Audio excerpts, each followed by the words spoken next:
우리 부모님들이 우리 자녀들을 바라볼 때 언제 가장 흐뭇하십니까? 물론 세상에서 성공하고 그리고 잘 될 때 흐뭇하겠죠. 그러나 저는 우리 자녀들이 서로 사랑하고 화목하게 지낼 때 우리 부모님들이 그 바라볼 때 그 모습이 참 흐뭇하지 않을까 이렇게 생각을 하게 됩니다. 왜냐하면 세상에서 아무리 성공하고 그리고 잘 될지라도 자기들끼리 만날 때마다 서로 싸우고 미워하고 그리고 원수처럼 지낸다면 참 마음이 아플 것 같아요. 그런데 우리 하늘에 계신 하나님 아버지도 그렇다라는 거예요. 하나님 아버지도 자신의 자녀들이 서로 미워하고 싸우고 이런 것을 원하지 않는다라는 거예요. 오히려 자기 자녀들이 사랑하고 화목하기를 원한다라는 것입니다. 그런데 우리가 참 사랑하기가 쉽지 않아요. 왜 그럴까요? 우리도 그렇고 세상 사람들도 그렇고 죄로 오염됐기 때문이에요. 죄 가운데 있기 때문에 사랑하는 게 쉽지 않다라는 거예요. 그래서 사랑하는 것도 지혜가 필요하다라는 것입니다. 사랑도 능력이 필요하다라는 거예요. 무턱대고 잘해주는 게 사랑은 아니라는 거예요. 그래서 오늘 저는 세상 속에서 우리가 어떻게 서로 사랑할 수 있는지 또 세상 사람을 어떻게 사랑할 수 있는지 본문 말씀을 통해서 함께 나누기를 원하는 것입니다. 오늘 함께 읽은 본문은 아브라함의 죽음과 그의 자녀들에 대한 내용이 나와요. 그런데 오늘 저는 주로 아브라함의 자녀들에 대한 내용을 나누려고 합니다. 아브라함은 사라가 죽은 후에 구두라를 후처로 드렸어요. 사라가 127세에 죽었어요. 그렇다면 아브라함은 적어도 137세 이후에 후처를 드린 것이고 175세에 죽었으니까 38년 동안 6명의 아들을 더 낳은 거예요. 아브라함은 이삭을 낳기 전에 하갈을 통해서 이스마엘을 낳았어요. 성경은 이런 아브라함의 행위를 언약의 말씀을 믿지 못한 불신의 결과로 평가했어요. 그러니까 부정적으로 본다라는 거예요. 그래서 하나님은 그런 아브라함에게 15년간을 침묵하셨습니다. 그렇다면 사라가 죽은 후에 후처인 그두라를 통해서 자녀를 낳은 것은 쉽게 이해가 안 된다는 거예요. 아브라함은 앞서 22장에서 독자 이삭을 하나님께 드리는 순종을 통해서 위대한 믿음의 모습을 보여줬다는 거예요. 하나님은 그런 아브라함을 보시고 내가 사랑하는 아들 독자 이삭까지도 아끼지 아니하였으니 이제야 나를 경외하는 줄 알겠노라고 이렇게 기뻐하셨다라는 거예요. 저는 개인적으로 아브라함이 이삭을 드린 그 믿음의 행위는 구약과 신약을 통틀어서 인간이 하나님께 보여줄 수 있는 최고의 헌신이라고 생각을 해요. 그 어떤 누가 자기 목숨보다 소중한 자녀를 번제로 드릴 수 있겠어요? 분명 아브라함은 누구도 보여줄 수 없는 믿음의 순종을 보여주었다라는 거예요. 그뿐만이 아니에요. 아브라함은 그 후로 한 번도 실망스러운 행동을 보여준 적이 없다라는 거예요. 그래요. 아브라함은 아내 사라가 죽었을 때 약속의 땅을 믿음으로 구입했어요. 그리고 독자 이삭을 위해서 가나안 땅의 딸이 아닌 거룩한 처녀 리브가를 구해주는 믿음의 모습도 보여주었다라는 거예요. 이런 아브라함의 일련의 행동들은 그 땅과 그 자녀에 대한 언약, 곧 하나님 나라에 대한 분명한 지식과 믿음이 있었다라는 걸 보여준다라는 거예요. 그런데 이런 아브라함이 말년에 약속의 자녀가 아닌 육의 자녀들을 낳고 말았다라는 거예요. 그렇다면 우리는 아브라함의 이런 육적 자녀들을 어떻게 이해해야 할까요? 저는 이것을 두 가지 관점으로 이해할 수 있다고 생각이 돼요. 첫 번째는 아브라함이라는 개인의 관점이고요. 그리고 또 다른 하나는 하나님의 언약의 말씀이 이루어지는 구속사의 관점으로 이해할 수 있다는 것입니다. 먼저 아브라함이라는 개인의 관점에서 한번 생각해 볼게요. 분명 아브라함은 위대한 믿음의 사람이에요. 그 누구도 부인할 수가 없어요. 그러나 인간이 아무리 위대한 믿음을 가지고 있다 할지라도 분명한 한계가 있다는 것입니다. 인간은 인간일 뿐이라는 거예요. 사실 세상의 위인전이나 전기를 보면 그 사람의 성공한 이야기, 잘한 이야기는 과장해서 기록해 놓아요. 하지만 실수와 허물들은 생략하는 게 보편적이에요. 그러나 우리가 잘 아는 것처럼 성경은 그렇지 않다라는 거예요. 그 사람의 치명적인 허물과 실수를 적나라하게 기록해 놓는다라는 거예요. 왜 그럴까요? 그것이 인간의 본연의 모습이기 때문이에요. 가감하지 않는다라는 거예요.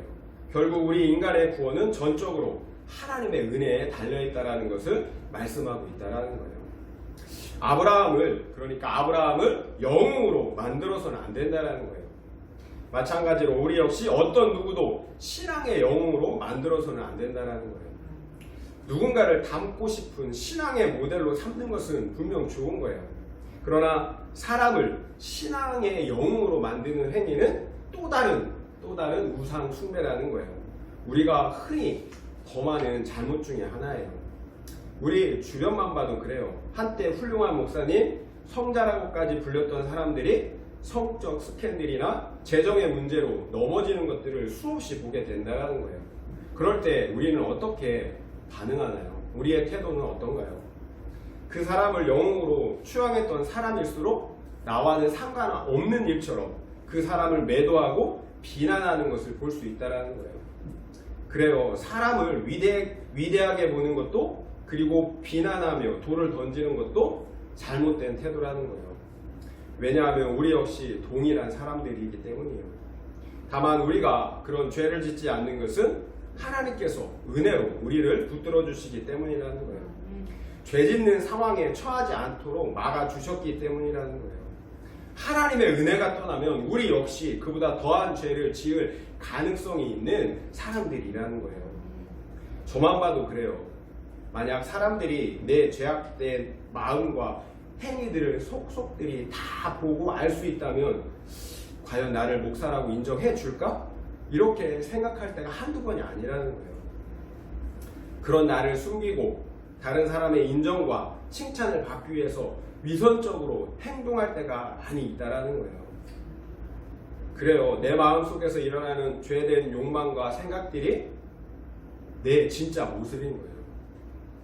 그래서 아무도 보지 않는 곳에서 행동하는 내가 진짜의 나라는 거예요. 이것이 성경이 말씀하고 있는 인간의 모습이에요. 그래서 성경은 의인은 없나니 하나도 없다라고 단정하고 있는 거예요. 하나님의 구속의 은혜, 십자가의 은혜가 필요하지 않는 사람은 없다라는 거예요. 다들 흠이 있고 약점이 있다라는 거예요. 그러면서 우리는 깨닫게 되는 게 있어요. 하나님은 정말 위대하시다. 이렇게 흠 많고 부족한 사람들을 통해서도 이런 놀라운 일을 행하시는구나. 그리고 더 놀라운 것은 이렇게 흠 많은 나를 통해서도 일하시는구나를 깨닫게 된다는 거예요. 그러니까 나에 대해서 제대로 알면 입을 다물 수밖에 없다라는 거예요. 누구를 판단하고 정죄할 수가 없다라는 거예요. 모든 것이 은혜라고 인정할 수밖에 없다라는 거예요. 그래서 복된 사람은 자신의 죄를 보는 사람이에요. 그래서 하나님께서 구하는 제사가 상한 심령인 거예요. 회개하는 심령, 자기의 죄를 보고 회개하는 심령, 그 제사를 하나님이 기뻐하신다는 거예요. 하나님께서는 오직 회개하는 심령, 그 겸손한 사람에게만 구원의 은혜를 베풀어 주신다라는 거예요. 그래서 매일 말씀의 기준을 통해서 내 죄를 보는 것, 이것이 복된 삶인 거예요. 결국 그 사람이 위대하고 대단해서 쓰임받는 게 아니라는 거예요. 하나님께서 그 사람을 주권적으로 쓰시기 때문에 사용되어지는 거예요. 그래서 어떤 누구도 교만할 수가 없는 거예요. 성경에서도 현실에서도 우리는 그렇게 크게 쓰임받고도 버림받는 사람들을 수없이 보게 된다는 거예요. 대표적인 인물이 바로 사울 왕이에요.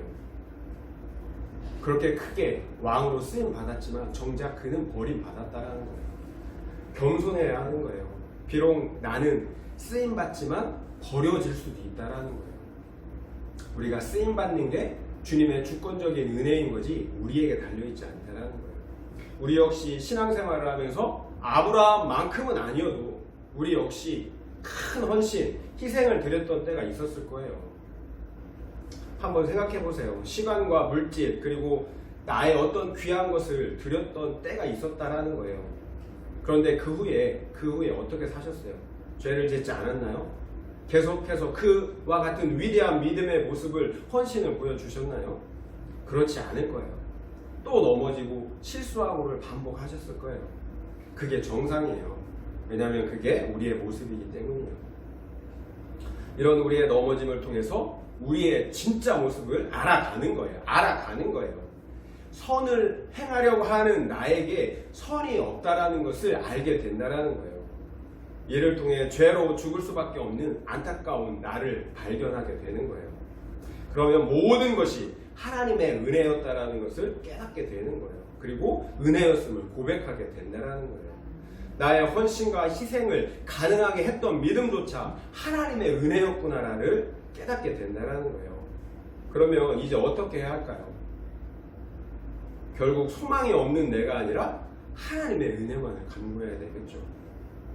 이것이 우리가 살 수 있는 유일한 길인 거예요. 히브리서 4장 16절 말씀을 여러분에게 읽어드리겠습니다. 그러므로 우리는 긍휼하심을 받고 때를 따라 돕는 은혜를 얻기 위하여 은혜의 보좌 앞에 담대히 나아갈 것입니다. 우리는 긍휼하심을 받고 때를 따라 돕는 은혜를 얻기 위하여 은혜의 보좌 앞에 담대히 나아가자라는 거예요. 우리에게는 긍휼이 필요해요. 은혜가 필요해요. 때를 따라 돕는 은혜가 필요하다는 거예요. 그래서 우리는 그리스도 예수 그분의 보혈의 공로를 의지하여 은혜의 보좌 앞으로 하나님 앞으로 담대히 나아갈 수 있어야 된다는 거예요. 비록 우리는 죄인이지만 예수께서 우리의 죄를 담당해 주셨잖아요. 그 길을 열어놓으셨잖아요. 은혜의 보좌 앞으로 나아갈 수 있는 길을 열어놓으셨잖아요. 나의 죄를 볼 때 예수 그리스도를 붙잡을 수 있는 거예요. 예수 그리스도를 통해서 담대히 은혜의 보좌 하나님 앞에 나아갈 수 있다는 거예요. 이것만이 우리가 설 수 있고 살 수 있는 유일한 길이라는 거예요. 이렇게 아브라함이 육적 자녀를 낳는 실수를 통해서 우리는 우리의 죄와 한계를 깨닫게 되는 거예요. 우리의 구원과 의로움은 전적으로 은혜의 하나님께 달려있다는 것을 깨닫게 된다는 거예요. 이것이 아브라함의 육적 자녀들이 우리에게 가르쳐주는 첫 번째 교훈이에요. 그렇다면 이제 아브라함의 육적 자녀들을 아브라함의 개인의 관점이 아니라 구속사의 관점에서 생각해 보도록 하겠습니다. 아브라함이 낳은 서자들은 구드라의 6 아들들 그리고 하갈의 소생 이스마엘이에요. 그들은 언약의 자손이 아니라 육적인 자녀들이에요. 왜냐하면 오직 언약의 자녀는 사라를 통해 낳은 이삭뿐이기 때문이에요. 따라서 우리는 이삭 외에 아브라함의 다른 자녀들에 대하여 2가지 관점을 가져야 돼요. 첫째는요, 말 그대로 그들은 육적인 자녀예요. 언약을 따라 난 자들이 아니라는 거예요. 육을 따라 난 자들이에요. 따라서 그들은 하나님께서 약속하신 영생의 복에 들어올 수 없다라는 거예요. 그래요. 육적인 자녀들은 말씀의 기준이 아닌 내 생각과 육적 욕망을 따라갔을 때 맺게 되는 불순종의 열매들이라는 거예요. 따라서 아무리 화려한 인생을 살지라도 그곳에는 생명이 없다라는 거예요. 이런 의미에서 우리는 육적 자녀를 낳지 않도록 경계해야 한다라는 거예요. 5절 6절 말씀을 함께 읽겠습니다. 오늘 본문의 5절 6절입니다. 시작. 아브라함이 이삭에게 자기의 모든 소유를 주었고 자기 서자들에게도 재산을 주어 자기 생전에 그들로 하여금 자기 아들 이삭을 떠나 동방 곧 동쪽 땅으로 가게 하였더라. 아멘. 아브라함이 말씀을 따라 난 자녀 이삭에게 모든 소유를 주었대요. 모든 소유. 물론 육신을 따라 난 서자들에게도 재산을 나눠 주었다고 합니다. 그렇다면 이해가 되지 않아요. 이삭에게 모든 재산을 주었는데 어떻게 모두 주었다면 어떻게 다른 자녀들에게 재산을 나눠줄 수 있겠어요? 성경이 잘못된 걸까요? 아니에요. 성경이 잘못된 게 아니에요. 모든 소유를 주었다라는 것은 이삭에게 주신 복이 모든 소유라고 할 만큼 절대적인 복이라는 거예요. 그래요. 성경은 하나님께서 아브라함에게 약속하신 그 언약의 복, 그 영적인 복을 전부라고 생각한다라는 거예요. 이것을 아는 게 중요해요.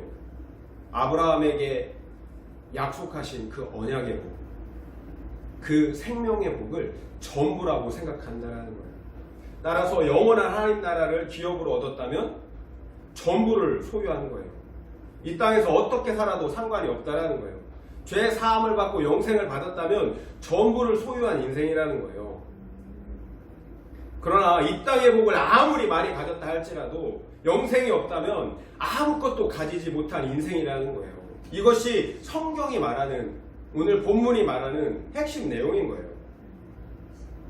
성경은 영적인 복을 모든 복으로 평가한다라는 거예요. 따라서 언약의 자녀인 이삭은 모든 소유를 상속받은 거예요. 그러나 육적인 자녀들은 아무것도 가지지 못한 것이라는 거예요. 그들은 이삭에게 준 언약의 땅에서 그 기업을 나눠 가질 수 없었던 거예요. 모두인 복, 그 언약의 복을 나눠 가질 수 없었다라는 거예요. 아브라함이 자기 생전에 그 서자들을 이삭을 떠나 동쪽으로 떠나 보낸 이유인 거예요. 따라서 우리가 만약 영생이신 예수 그리스도를 소유하고 있다면 이미 우리는 모든 것을 소유한 사람들이라는 거예요. 그러니까 여러분에게 예수 그리스도가 있다면, 영생이 있다면 어떻게 해야 되는 거예요? 기뻐해야 되는 거예요.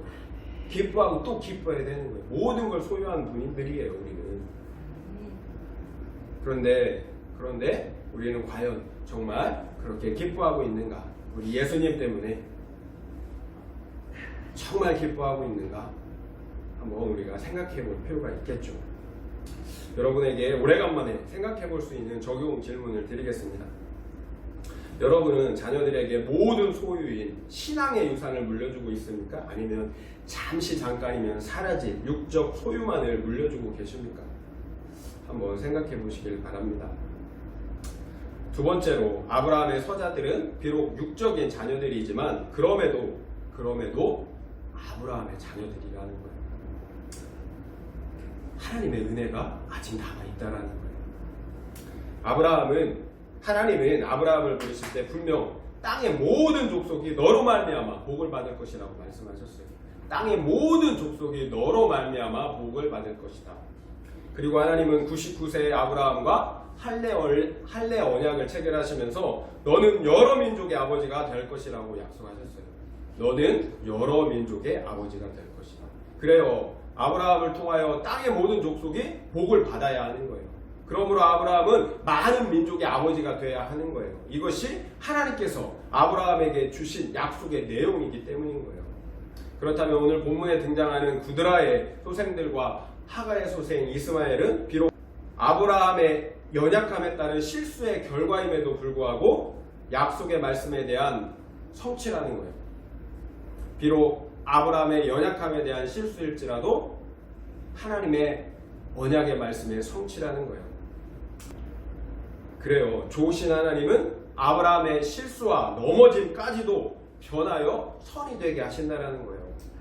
왜냐하면 하나님은 자신이 하신 말씀에 신실하셔야 하기 때문이에요. 이것이 은혜인 거예요. 하나님은 자신의 말씀에 신실하세요. 그래서 인간의 실수까지도 선이 되게 해 주신다는 거예요. 물론 그에 대한 대가가 없는 게 아니에요. 육적인 자녀인 이스마엘, 아수르, 미디안과 같은 이방 민족들은 역사 속에서 항상 약속의 자녀인 이삭과 이스라엘을 괴롭혔기 때문이에요.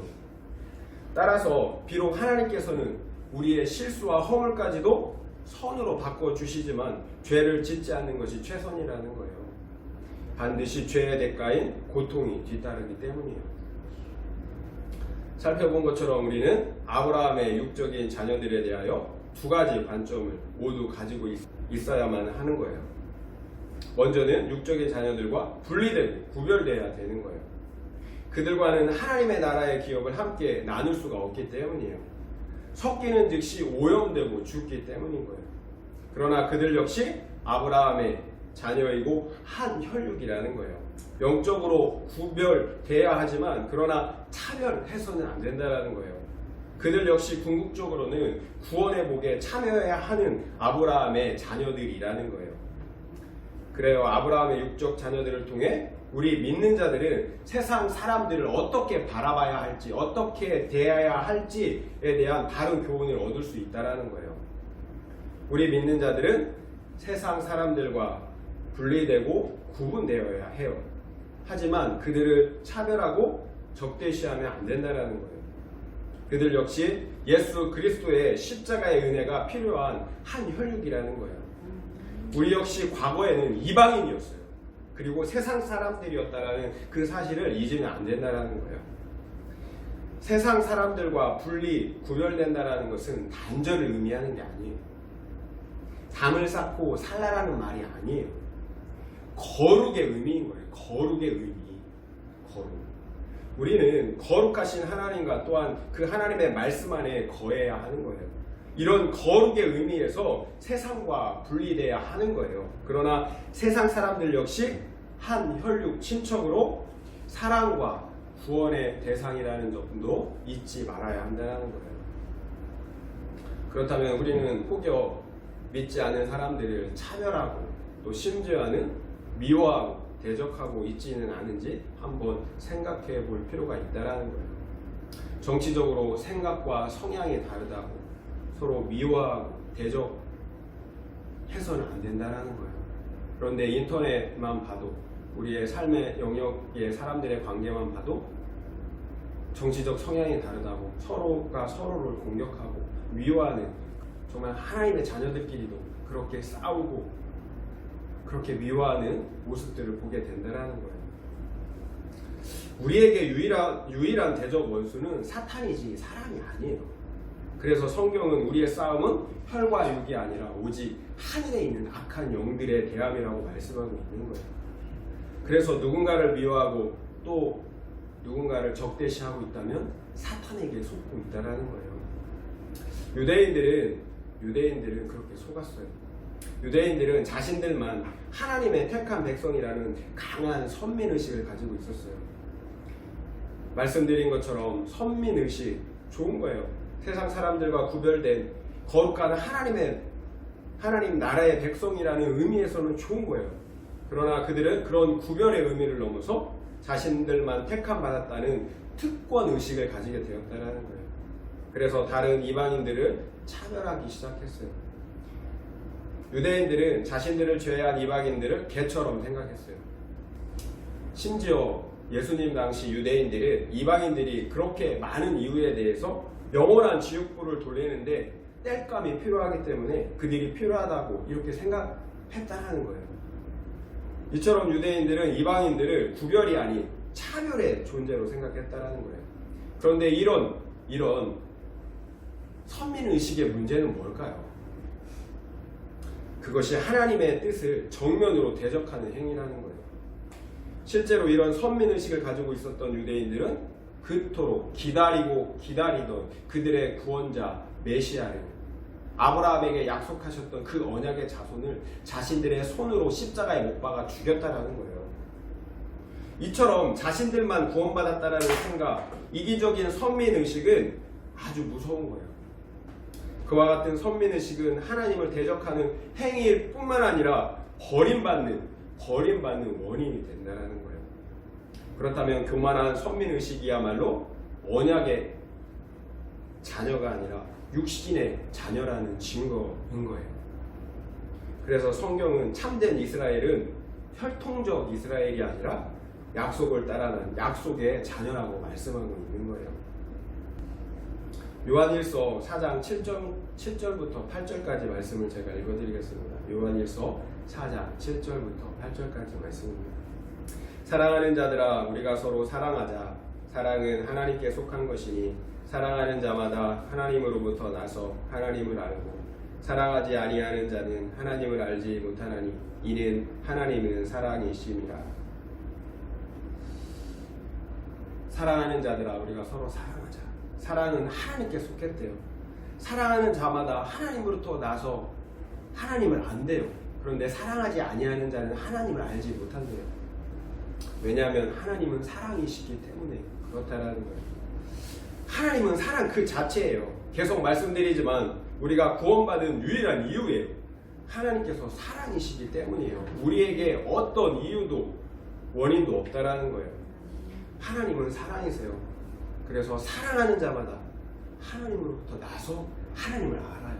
하지만 사랑하지 아니하는 자는 하나님을 모르는 자들이라는 거예요. 그래서 구원도 없다라는 거예요. 무서운 말씀인 거예요. 사랑의 말씀 안에 무서운 심판의 말씀이 담겨 있는 거예요. 사랑하지 아니하는 자는 하나님을 알지 못한대요. 그러니까 그들은 버림받은 자들이라는 거예요. 그렇다면 그 하나님의 사랑이 어떻게 나타났나요? 요한일서 4장 9절 말씀입니다. 하나님의 사랑이 우리에게 이렇게 나타난 바 되었으니 하나님이 자기의 독생자를 세상에 보내심은 그로 말미암아 우리를 살리려 하십니다. 하나님의 사랑이 자기의 독생자를 세상에 보내심으로 나타났습니다. 곧 하나님께서 아들 예수 그리스도를 십자가에 죽이심으로 우리를 살리시는 사랑으로 나타났다라는 거예요. 요한일서 4장 11절 말씀을 읽어드리겠습니다. 사랑하는 자들아, 하나님이 이같이 우리를 사랑하셨은즉 우리도 서로 사랑하는 것이 마땅하도다. 사랑하는 자들아, 하나님이 이같이 우리를 사랑하셨은즉 우리도 서로 사랑하는 것이 마땅하도다. 까지 우리를 사랑하셨어요. 따라서 우리도 서로 사랑하는 것이 마땅하다라는 거예요. 사랑하는 것 해도 되고 안 해도 되는 게 아니라는 거예요. 우리는 반드시 사랑해야 되는 거예요. 왜냐하면 십자가를 지시기까지 우리를 사랑하신 그 주님이 유일하게 우리에게 명령하고 있는 계명이기 때문에 그렇다라는 거예요. 요한일서 4장 20절 말씀입니다. 누구든지 하나님을 사랑하노라 하고 그 형제를 미워하면 이는 거짓말하는 자니 보는 바 그 형제를 사랑하지 아니하는 자는 보지 못하는 바 하나님을 사랑할 수 없느니라.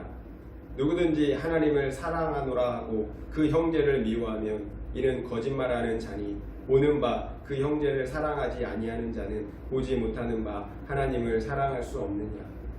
하나님을 사랑한다고 하고 그 형제를 미워하는 사람은 거짓말하는 자예요. 보이는 바 형제도 사랑하지 못하면서 어떻게 보이지 않는 하나님을 사랑할 수 있느냐라는 거예요. 지금 내 옆에 있는 형제를 사랑하는 사람이 보이지 않는 하나님을 사랑하는 사람이라는 거예요.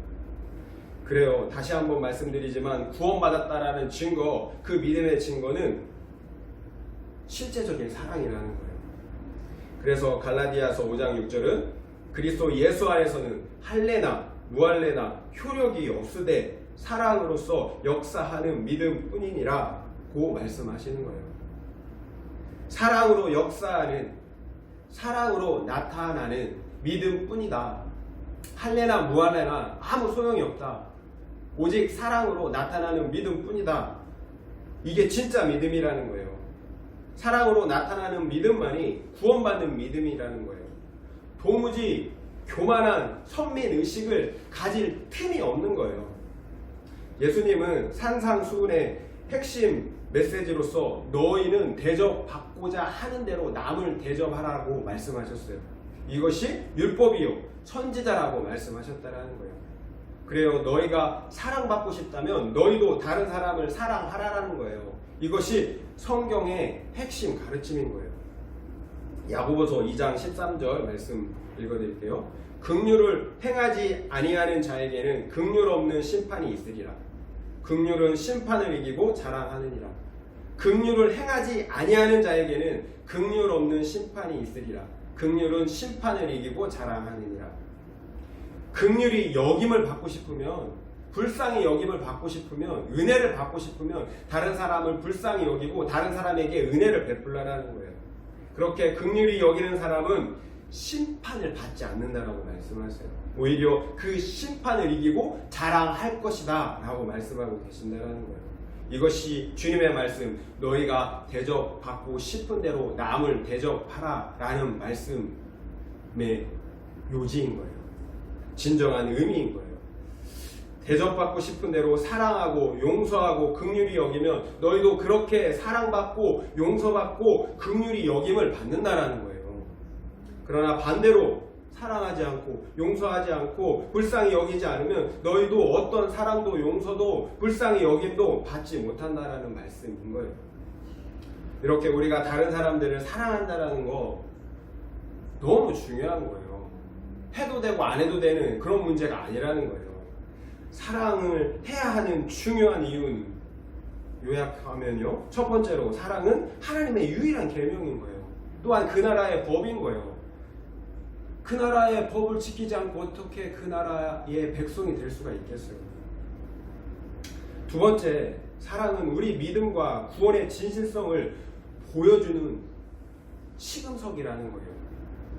우리의 믿음과 구원을 보여주는 증거라는 거예요. 그래서 사랑이 필요한 거예요.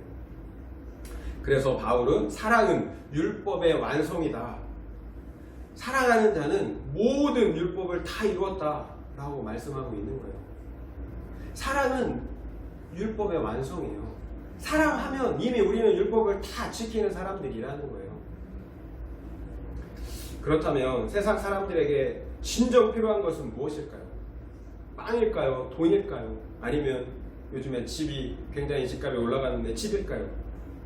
아니에요. 그런 육적인 필요들은 이 세상에서만 잠시 쓰고 말 것들이에요. 아브라함이 약속의 자녀 이삭에게 주었던 모든 소유, 곧 그 영생이 필요한 거예요. 영원한 심판대 앞에 서 있는 사람들에게 필요한 게 뭘까요? 영원한 심판대 앞에 있는 사람에게 돈이 필요할까요? 집이 필요할까요? 아니에요. 십자가의 복음이에요. 십자가의 복음이에요. 만약 우리가 내 가족, 친족, 동료들을 진정 사랑한다면 그들에게 가장 필요한 것을 줘야 되는 거예요. 십자가의 복음, 그 회개의 복음을 전해야 된다는 거예요. 우리의 입술로, 우리의 삶으로 그 생명의 복음을 전할 수 있어야 된다는 거예요. 이것이 진정한 사랑이라는 거예요. 물질적 사랑 줘야 돼요. 하지만 더 본질적인 사랑은 십자가의 복음을 전해서 그들도 회개하고 예수 그리스도를 믿고 영생을 얻도록 해야 한다는 거예요. 이게 진정한 사랑이라는 거예요. 한번 여러분의 믿음을 한번 점검해 보면 좋겠어요. 우리의 믿음을 한번 점검해 보면 좋겠어요. 기면 기고 아니면 아닌 거예요. 기면 기고 아니면 아닌 거예요. 보험을 드는 것처럼 혹시나 하는 생각으로 양다리를 걸쳐두는 그런 것은 믿음이 아니에요. 성경이 말씀하는 믿음은 아니라는 거예요. 성경에서 말하는 믿음은 내 전부를 거는 거예요. 그래야 얻을 수 있는 것이 생명, 바로 그 예수 그리스도라는 거예요. 내 전부를 걸어야 얻을 수 있는 분이 예수 그리스도라는 거예요. 그래서 우리의 믿음을 점검해야 되는 거예요. 보험 들듯이 한 다리 살짝 걸쳐도 혹시 모르니까 이런 생각으로 예수님을 소유할 수 있는 분이 아니라는 거예요. 내 전부를 들여서 사야 할 그 보물이 바로 우리 주님인 거예요.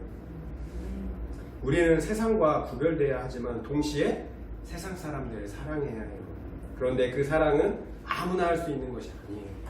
앞서 말씀에서 보았듯이 사랑은 우리에게 속한 것이 아니라 하나님께 속했기 때문이에요. 우리가 가진 사랑으로는 세상을 사랑할 수가 없다라는 거예요. 결국 사랑에도 지혜가 필요하다라는 거예요.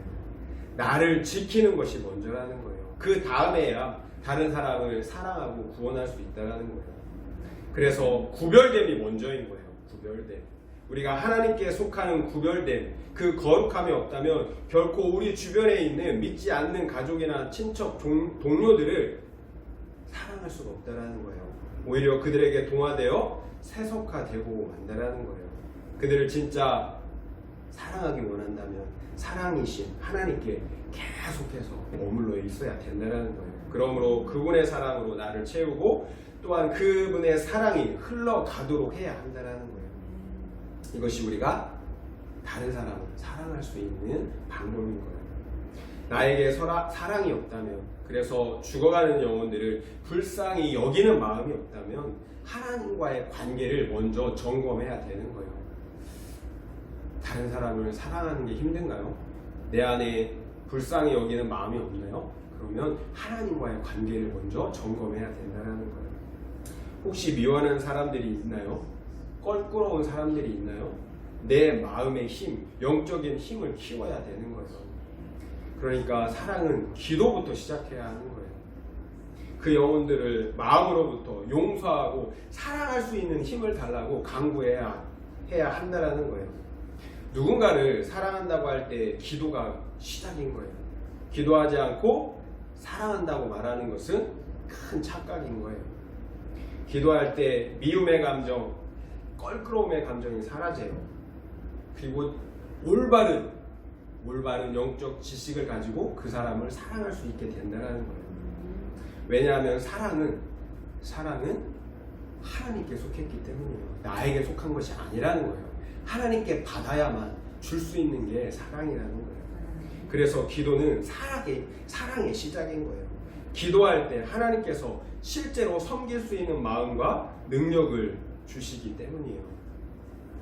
그래도 여전히 저 사람만큼은 사랑하고 싶지 않으세요?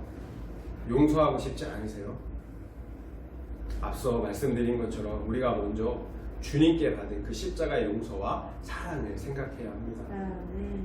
또 우리가 용서하지 못하고 사랑하지 못하면 우리도 동일한 대접을 받게 된다는 걸 잊지 말아야 합니다. 온 인류는 한 근원에서 나온 한 고륙 친척이에요. 일본 사람이라고 미워하고 못 사는 나라 사람이라고 무시하면 안 된다는 거예요.